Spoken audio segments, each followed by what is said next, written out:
Hello, everyone, and welcome back to Teach and Wish. In today's lesson, we are going to focus on one of the most tragic figures in English literature, Frankenstein's creature. Very often, people call him the monster, but Shelley's novel asks us to be more careful. Is he really born a monster, or does he become a monstrous creature because he is abandoned, rejected, and denied love? Before we start, remember to like and subscribe. This helps me a lot. First, the creature as an abandoned child. The first important point is that the creature is rejected immediately after being created. Victor Frankenstein gives him life but refuses to become responsible for him. This is essential. The creature's tragedy begins not with evil, but with abandonment. He enters the world with no language, no family, no protection, and no explanation of who he is. Sorry. Victor wants the glory of creation, but not the duties of a creator. So the creature can be read as an abandoned child, a being whose first experience of life is rejection. Second point, a potential advancement for society. Victor's experiment could represent an extraordinary advancement for humanity. The possibility of overcoming death, discovering the secret of life, perhaps even transforming medicine and human destiny. But Shelley makes this potential ambiguous. Scientific discovery is not condemned in itself. What is condemned is the separation between discovery and responsibility. The creature could have been a symbol of progress. Instead, he becomes a symbol of failed care. And now, point number 3, the rejection by human beings. After Victor abandons him, the creature discovers the world on his own. His first encounters with human beings teach him fear, violence, and exclusion. People do not judge him by his actions, but by his appearance. Before he can speak, explain himself, or show kindness, he is hated because he looks different. This is one of the most modern aspects of the novel. The creature becomes a figure of the outcast, the outsider who is rejected before being understood. And now, point number 4, self education and reading.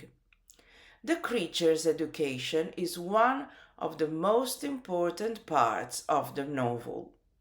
He teaches himself language by observing the Lacey family, and later he reads books that shape his consciousness. His readings are crucial because they give him words, emotions, historical awareness, and moral categories.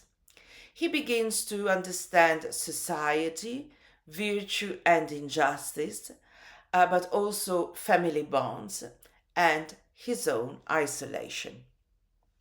This makes him deeply tragic. The more he learns, the more he suffers. Education gives him intelligence, but also gives him the ability to understand how completely excluded he is. Then the Lacey family. The relationship with the Lacey family is central because it gives the creature his first model of affection, of domestic life, and human kindness. He secretly helps them. He brings them wood, He observes their tenderness and learns from their conversations. Because the old father, De Lacy, is blind, the creature hopes that he will be judged by his words rather than by his appearance. This is one of the most painful moments in the novel. For a brief instant, the creature believes that communication may overcome prejudice. But when the others return and see him, they react with horror.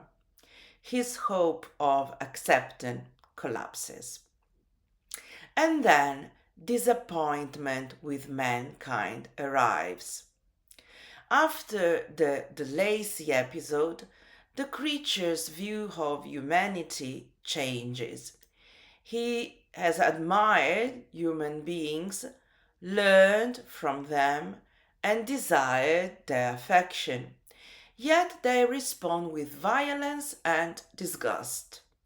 His disappointment is not only simple hatred, it is the disappointment of someone who wanted to belong and discovers that belonging is impossible.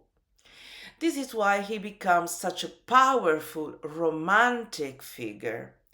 He is sensitive, eloquent, emotional, though isolated. He is capable of goodness, but he is pushed towards bitterness. And then the confrontation with Victor. When the creature finally confronts Victor, he does not present himself as naturally evil. He argues that he was made benevolent, but misery turned in but but misery turned him into a fiend. This is one of the key arguments of the novel. Identity is shaped by treatment. Shelley asks whether society creates the monsters it later condemns. The creature demands that Victor listen to him. This matters because he is no longer just a body to be looked at. He becomes a voice, a narrator, and a judge of his creator. Now, how about the request for a female companion? The creature asks Victor to create a female companion for him.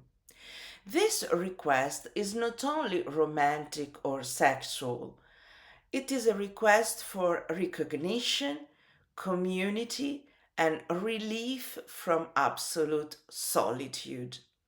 He understands that human society will never accept him, so asks for another being like himself, someone who will not be horrified by his appearance. This raises difficult ethical questions. Does Victor owe him companionship because he created him? Or would creating a second creature repeat and multiply the original mistake? The request for a female companion brings together the novel's deepest themes. Again, responsibility, loneliness. It adds gender. It continues with fear and then control over life. And now, revenge against Frankenstein. When Victor destroys the female creature, the creature chooses revenge. His violence is directed not randomly, but systematically against Victor's emotional world. He kills the people Victor loves because he wants Victor to experience the same isolation he has suffered. This is morally horrifying but psychologically coherent. The creature wants his creator to understand what it means to be alone, unloved, and deprived of every bond. Revenge becomes a distorted demand for recognition. And finally, the creature as outcast and outsider. The final point should be the creature as one of literature's great outsiders. He is excluded from family, society, beauty, language, affection, and even from a stable identity. This is the point. He has no name. This is very important. He is called monster, demon, wretch, fiend, but he is never given a proper human name. His namelessness reflects his social condition.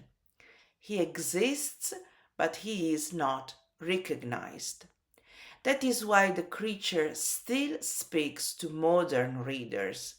He can represent anyone treated as less than human because of appearance, origin, or difference, because of disability, poverty, or race, or class and marginality.